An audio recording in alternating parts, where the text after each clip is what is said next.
Assalamu alaykum. Kitap o'qish munbiri avlodlar torbetiga xush keldingiz.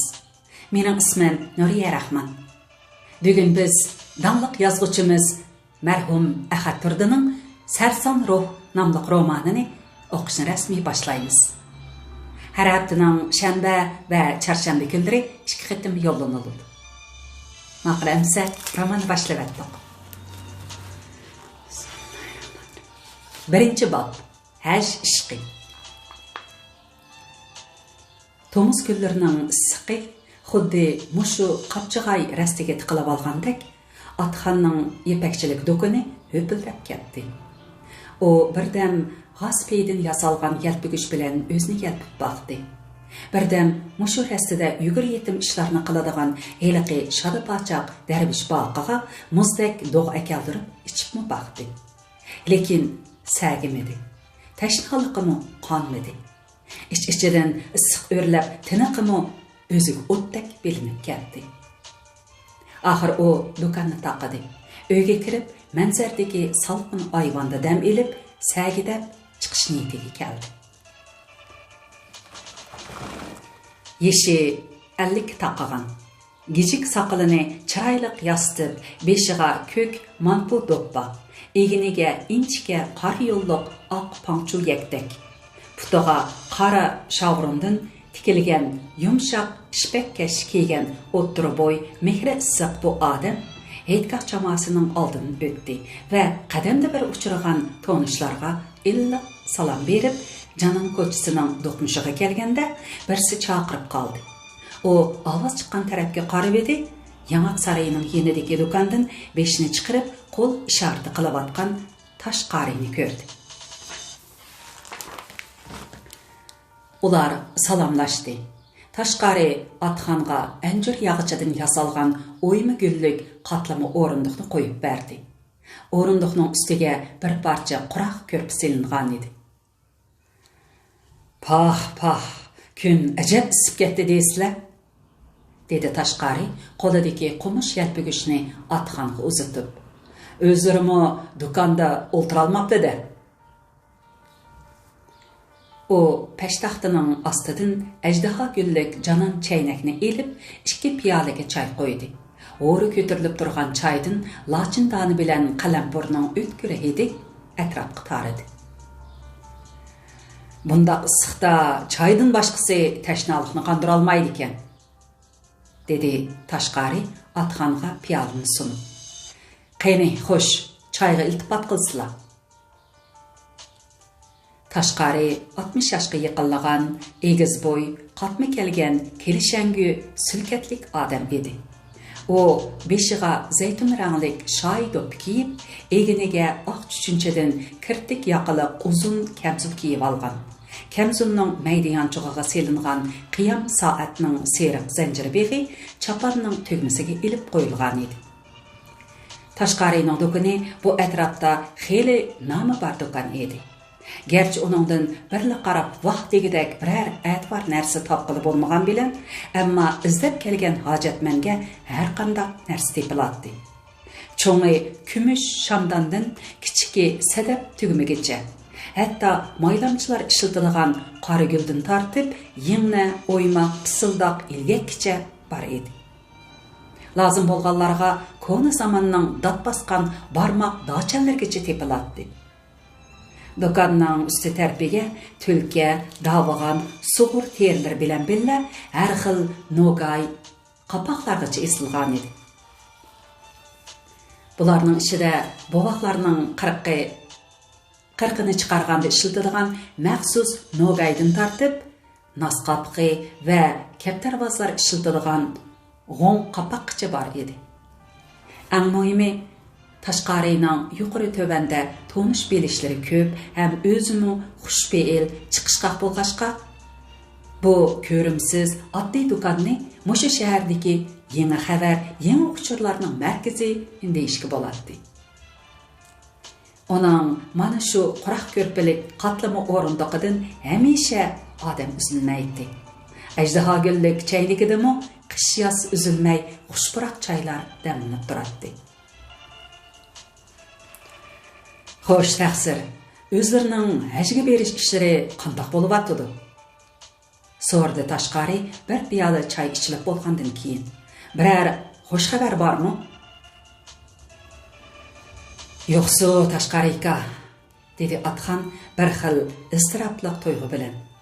Peqirning tali ta'tir ekan, chak chiqmadi. Hamma ish tugadi. Chak chiqmadi deysizlar, dedi tashqari dikilgan holda ko'ngli yerim bo'lib. Lekin amal qancha, konularda chakka chiqildimang degan gap bor. Anlasam bu qitimqi chak tortishni hokim Tursun eli o'zi qipti deydi-ku. Rasmi? Ras. O'lishgun jiddiy uqtirish qipti, deb tushuntirishga başladı Atxon. Aldirab yomg'irga barsak shu ish ekan. Tursun eli hokim o'z qo'li bilan chak tortdi va bu yilqi hajga chak chiqqanlar bor edi. Chak chiqmaganlar kelar yili navbat kutidi dedi. Chak olganlar nihoyat ko'p, lekin chiqqanlar bekmi oz. Anlasam, nədiki odamlarga chak chiqib, beshi osmonga yetgan o'xshaydi. Yapchan, Oğuzsaq, Taşmiliq taraflardan kelgan sahroliq boylarning bir nechasiga chiqdi deydi-ku. Hay, deb ulug' kichik tindi Atxon. Banda niyat qilgan bilan ishning ro'yobga chiqmag'i Allohning irodasiga bog'liq o'xshaydi. Atxonning yuragi umidsizlikka to'lib, beshimi lassati tushib ketdi. Albatta shundoq taqsir, dedi tashqari Atxon tarafga texmi yaqinroq siljib. Lekin bu sabablik olam. Sabab qilsa bitmaydigan ish yo'q. Sabr qilsizlar Atxon. Alloh taolo hamisha sabr qilguvchilar bilan billar. Sizlarning niyatlari durust. Bunda xosiyatli, qutlug' ishni ko'ngliga pukkan odamni Alloh taolo hargiz noumid qo'ymaydi. Do'tay yomilidiki bir birodarimiz yo'l menib baqay davatudi, dedi Atxon oxir beshini ko'tarib. Astola umidlangan holda. Shuningdan biror yaxshi xabar bo'lib qolarmikin deb turibman. Umu bo'pti, dedi tashqari darhol ifoda bildirib. Lekin yo'l deganning ipini tepib, erkak chisini ayirib mamisa, ish vujudga chiqmaydi. Men sizga bir maslahat beray. U Atxonning quloqiga xeyli uzoq pichirladi. Pichirlab bo'lib, yana atrofga gumon bilan qarab qo'ydi. Rahmat tashqari aka, dedi Atxon o'rnidan turib etib. Xudo yo'lda qilgan bu yaxshiliklarni hargiz yerda qo'ymayman. Bu ish uchun nima ketsa, men rozi. Atxon umid bilan umidsizlik, xushallik bilan hasrat, tittiq bilan taqqasoliq ortishib ketgan bir xil murakkab ruhiy kayfiyat ichida uyiga qarab mandi. Onun uyi Canan ko'chasida edi. Kirgan kishining ko'ngli vallada ichilg'idek pokiz, ozodi bu uyning hovlisida bir tub akatsiya daraxti bo'lib, uning baraqsan notalari egiz o'gzigicha bo'ysuzgan edi.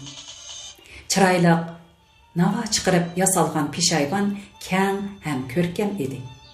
Akatsiyaning yeniga qo'yilgan ikki yomning birsida anjir, birsida anar ko'chti bor edi. Anjirlar anda-manda tug'ib, xuddi yeshil tugmalardek yaltirab turardi. Anarmi qip-qizil chichaklab, o'ziga xos tus bilan julolanib turardi. Xishpalampay bilan chiqadigan ikkinchi qavatdagi manzar uylarning oldi o'yma gullik buadaklari bilan qo'rshalgan bo'lib, uning ustiga tizilgan tashdaklarda gul so'sa, gul yasmin, ipar gul, xeyni gul, tuxum gul, chilon gul, mirsa sabda qatorliq rang-garang gullar echilib, xushpuroq chechib, bu hovlini to'limi ko'rkam, tabiiy gulzorliqqa aylantirib etgan edi. Chiroyli kepinaklarimi nozik qanotlarini kerib, guldan gulga pirildab uchib, hovliga teximi rangdor өсін қошқан еді. Atxan gülxumar adam edi. Yam ve teşteklerdeki güllerini her günü su pürküp tazılap pərviş qılatdı. Özümü kiyim keçikini pakiz, yeni ve azadı kiyetdi. O texi her günü keşte qaranğı dalan bilen çoğun dervazı aldığa çıraq yıqıp koyatdı. Öydekiler nemi üçün yağını ısrap qılıp şunda qıldığanlığını sorğanda o adam ölgende göre nurluq boludu depli koyatdı. Atxan yani kündüzleri boş vakit çıksıla qolağa kiçikkine kaki bilen süpürgeni elip oyla işik aldı. Hatta qoşunlarının işiki aldılardaki egizpez modur çoqur yerlerini tüzlep, tekşilep, pakızlap koyatdı. Şoň kişilere Atxanny Xudanın nazar düşken adam dep tərifleşetdi. Atxan öyge kirip bir piyala soğutulgan navat çay içti. Andın üstüdeki mehmanxanaga çıktı. Bu mehmanxana kayvallık bulup, işikinin çörsüge zəngər rənglik gəcdin şalvan tartılgan edi. O mehmanxanaga kiripla bulundaki simkarvat üstüge çıktı. Öy içi tinç, salqın hem qaranğı edi. Bundaq pinhan, rahatlik muhit Atxanny birdem çeki yok xiyallar ilkide əllayletip, keyin tesla uyqaga g'arq qilib etdi. İkinci. Taң saharning qaramtılı söbesi kötürülüp, kän upuq aqırıp kelmekte edi. Kişiler namaz bamdatdan yandı. Texi bayıla cimcet turgan pinhan koçerestiler canlanıp ketdi. Orada aldıdaki danlık aşbuzulunun hocayini belen avaz bilen varqarap keçeçe xamuş yatkan şəhərni oyğutup etdi. Anlanlar cemaat, pulu dem yedi, pulu yoklar gəm yedi, pulu barlar kolunlarını çayqanlar, pulu yoklar tamni tutup tarqanlar. Taşqari Canan koçusunun doqmuşideki mescidden çıkıp, özüdün bir neçe qadam burun manğan Atxan'a yetişip aldı. Assalamu aleykum Atxan. Ve aleyküm esselam Taşqarika. Olara koçu aldıdaki eğrik boyudu toxtadı. Eğrikta lep va lep su iqib atatdı. Yeltizi soğuk qanğan suvadan terekler teximi boy tartıp, yumran yapraklar səhər salqınıda yenik şıldırlaydı. Jiraqda iki çakada tamballarını yoğut sığıça törüp koyup, bir putunu eğriqqa tıqqan halda bes bilen yolga su sepip atatdı. Silige hoş haber Atxan. Heliq işimiz iqib qaladığandek durudu, dedi Taşqari avazını pes qılıp. Mening heliqi tilmaşlık qıladigan jiyan oğlum Dotay Yamul Harcı işler bölümünün başlığı Yanmudi bilen sözüşüptü. Nimi depdi? Aldırap taqazalıq bilen sordu Atxan. Ağzıda boludu degen gapni qılmagan bilen közüde razı ekanligini bildiripdi, dedi Taşqari ayni ahvolni tushundirib. Endiki gap bizning yemchuk silishimizda qoldi. Lekin men o'zlariga ortiqcha chiqim bo'lib ketarmikin deb ansirayman. Yaxshi ko'ngillarga rahmat Taşqarika, dedi Atxan suhbatlashining samimiyatidan ta'sirlanib. Lekin men Allah yo'lida bosgan qadamdan hargiz yanmayman. Har qancha chiqim tarsammi, men rozi. Taşqarimo onun inoyatidan, irodasidan ta'sirlandi. İnşallah Xudoyim sizlarni Havzi Kavsardan, ulug' Mustafoning shafoatidan yiroq qilmag'ay. Men sizlarning bu ulug' safarga bu yildan qolmay otlanib ketishlarini tilayman. Meni heliqi jiyan o'g'limning aytishicha vaziyat kundan kunga yomonlashib ketayotgan o'xshaydi. Eğer mundaq ketaversa, kelar yilları hajga berish ishimi ba'zi mushkul ekan. Xudoyim mushkulimizni oson qilar, dedi Atxon o'ziga o'zi tasalli bergandek asta pichirlab. Lekin uning yuragi qandaqdir bir g'oyibona to'sqinlikni, vahimini sezgandek tez-tez so'qib ketdi.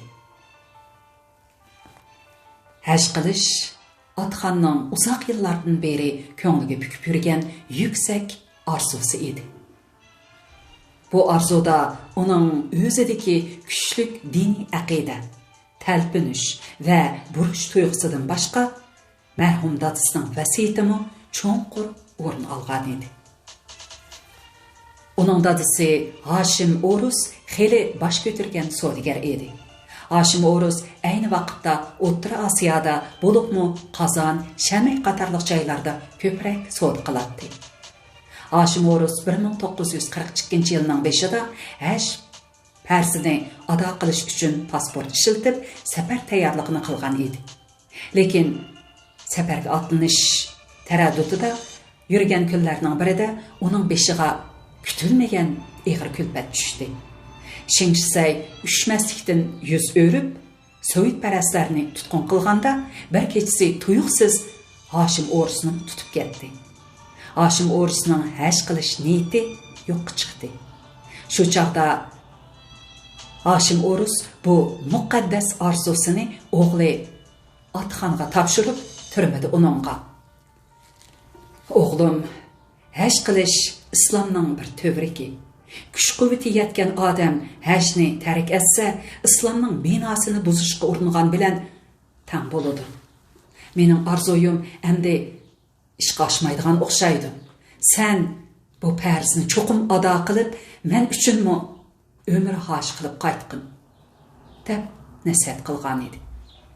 Amaliyotda bu uning vasiyati bo'lib qoldi. Mana shu kundan boshlab ota vasiyati Atxonning quloq tubida hamisha yangrab Allohning baytiga tavob qilish uning qalbida mash'al bo'lib yondi. Bu xil qizg'inlik va e'tiqod kuchi uni bir kunmi jim turg'izmadi. Pul bilan hal bo'ladigan ish bo'lsa, qo'lim ko'ksimda tashqarika, dedi Atxon yana shu taqqasollik bilan gapini davom qilib. Bayam o'zlari aytgandek, keyin qolgan ishni qara bosmasin yana. Amdiki umidni o'zlariga qo'ydim.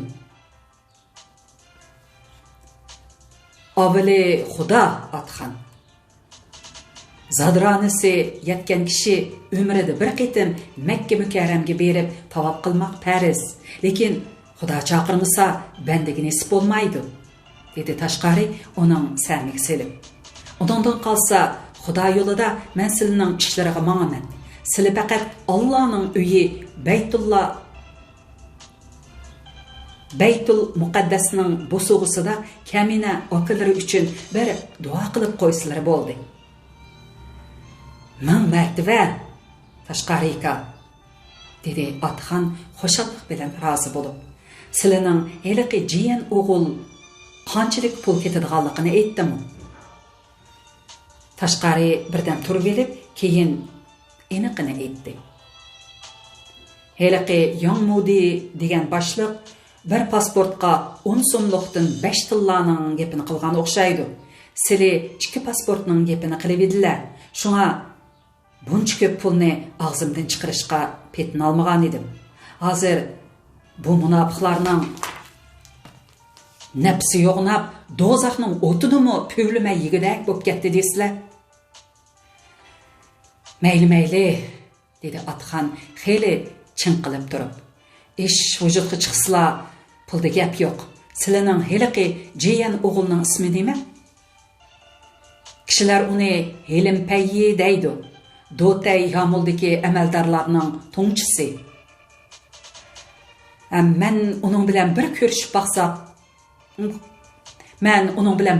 baqsam qandoq? Bu ish yana yerim yo'l to'xtab qolmasin.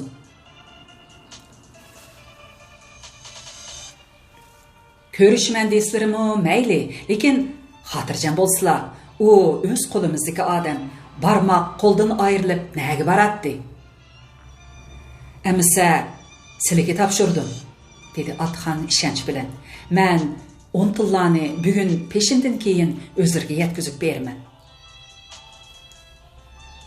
Tashqari xo'shlashib etib, mundaq dedi.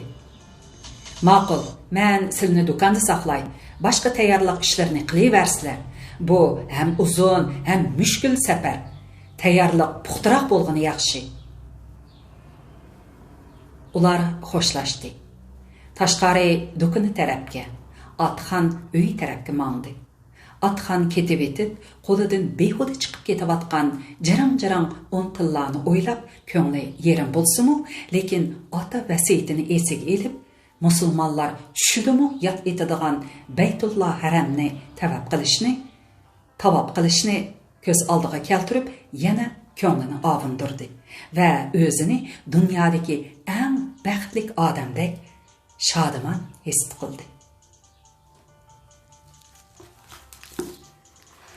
3. Bugun kechda Atxanning uyi bakmu jonlanib ketdi. Hammanglar jam bo'lgan edi. Zilcha gilamlar selingan cho'ng mehmonxona gazvay chirog'ning nurida kunduzdek yorib ketdi. Mehmonxonaning o'tirsig'iga selingan kanap dasturxon qand kezak, meva-cheva, samsa, sambuslar bilan liq to'lgan edi. Bugun bu yerda Atxan oila kemishi oshgan edi. U dasturxonning to'rida o'ltirib, 2 yoshlik tunji o'g'il navrisini quchqiga elib erkilishga boshladi. Bova tatliq qiliqlanib, birdam uning soqol bo'rotlarini tortqushlaydi. Birdam uning beshidagi shaydoyi do'ppisini yulib tashlaydi. Atxan bir chaqda navrisining bodam gullik boshqina do'ppisini elib, o'zining yo'g'on beshiga kiyib edi. Kishilarga xuddi gumbazga chekit qo'ygandek g'alati ko'rinib ketdi. Uningga qarab hammanglar kulishdi. Dada, yarashdi. Hay safariga ashundoq chiqsilari bo'lg'odek, dedi cho'ng qizi Mastura kulkidan to'xtab. Biz borolmagandan keyin bolamizning do'ppisini bo'lsa-mu, sili billa elib kastilar. Mastura Atxanning tunji farzandi edi.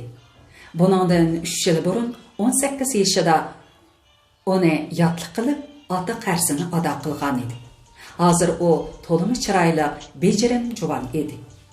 U bugun ustiga dilkapyoz ranglik girib jarbatdan kang etek ko'nglak kiygan, beshiga kolbutun do'ppi kiyib, chek sochlarini jigri yelimi bilan patlab qotirib etgan edi.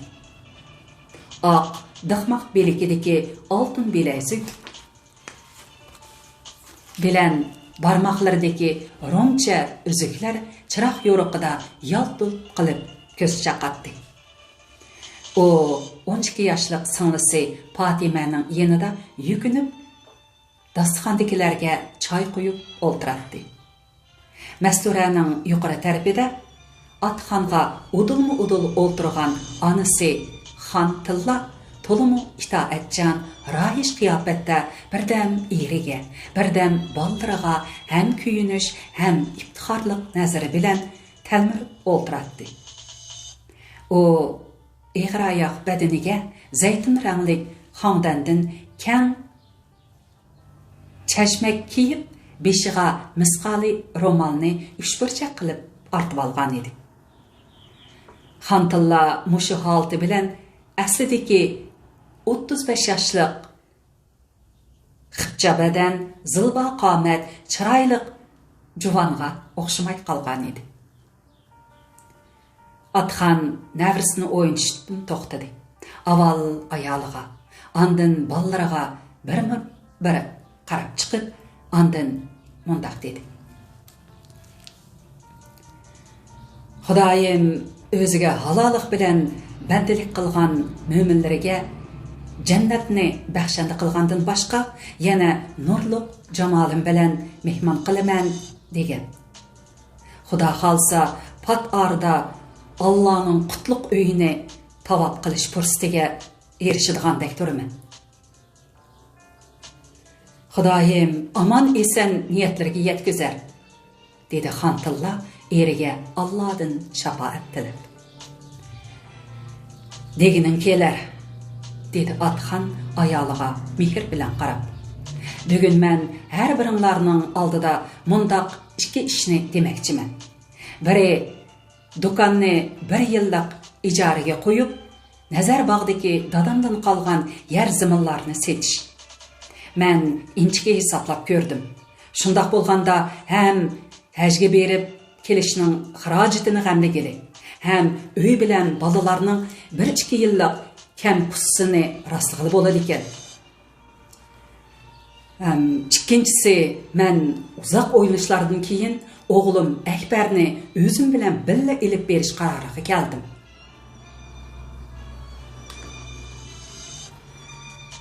Bu söz bilan tang mehmonxonada dastlab yenik shovqin, keyin jimjit sukunat hukm surdi. Bo'libmi Xantillaning uyini ichiga tushib, beshi sanqilib ketdi. O yolg'iz o'g'li Akbarni bakmi yaxshi ko'radi. O'z hayotining birdan-bir g'ururi, himmati va g'amguzari deb biladi. Akbarmi onasiga shundoq ejil amroq edi. Agar singlisi Fatima tug'ilib qolmagan bo'lsa, u onasini 4 yoshgacha emgan bo'ladi. Dada, menmi boramdiman? So'rdi Akbar dadasining qaroridan shaklangandek qiyofatda. Boy u dasturxondan asta sug'urilib chiqib, mehmonxona uyining ma'rifi yeniga qo'yilgan yo'g'on shamay sandiqning ustiga chiqib olgan edi. U bu yil 16 yosh edi. Chiroy shakli dadasini kiyibli tushgan. Atxonning ba'ayni o'zi edi. Lekin u kichik bo'lg'achqa terlari yumron, ko'zlari o'tliq, chiroyi sap edi. Shundoq, senmi borasan o'g'lim, dedi Atxon salmoqliq bilan. So'ngimi pasport ishlatyapman. Atxonning o'g'lini birga elib berishda o'ylagan yerlari bor edi. Eng muhimi, yolg'iz o'g'lini safar qildirib, jahon kezdirib, ko'zini echish, nazar doirasini kengaytish edi. Akbar 6 yil xalliq madrasada o'qib, arab til yozig'ini xeyli puxta egallagan edi. Endi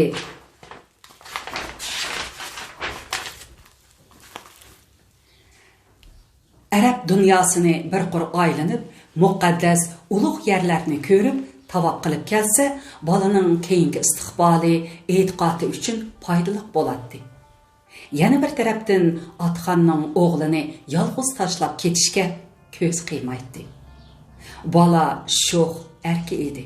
Uning ustiga onasi haddidan ziyoda e'tiborlab ketgachga, dadasi yo'q vaqtida biror chatoq chiqmaydi degili bo'lmaydi. Atxon ko'nglida mening bu qarorim Akbarni cho'qim xo'shal qiladi deb o'ylagan edi.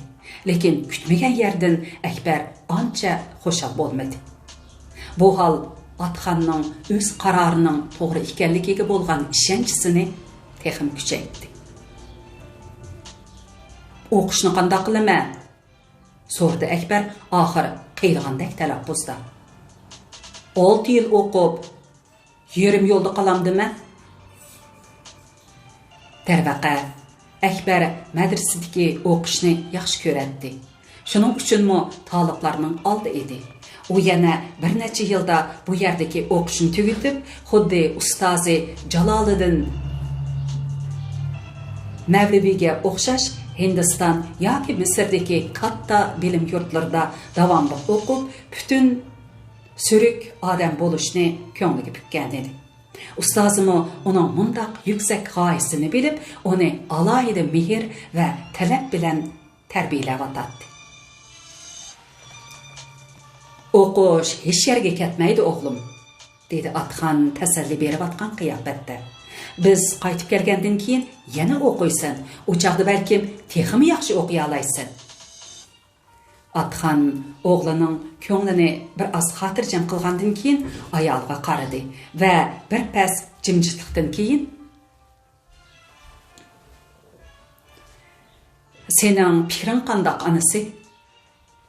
deb ayolining ko'nglidagini bilmoqchi bo'lgandek ko'chilab so'rashga boshladi. "O'g'lingni menga hamroh qilib berishga ko'zing qiymaydi ha?"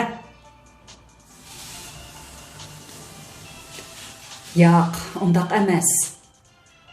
Azaldan erining qaroriga qarshi chiqib boqmagan va qarshi chiqishni ravo ko'rmaydigan bu itoatman ayol ko'nglidagi norozilik bilan ig'ir qiyolmaslikni zo'rg'a besib, o'z ixtiyorligi bilan irodasiga qarshi gapni aytdi. O'g'il bola har vaqt dadaga yantayoq bo'lish lozim. Bu hem qutlug, hem müşkül safar. Akbarning sizlarga hamroh bo'lgani yaxshi. Men rozi.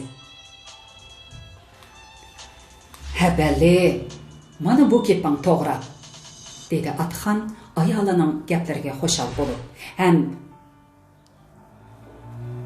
Hamma ishimiz ko'ngillik, o'ngishlik bo'ldi.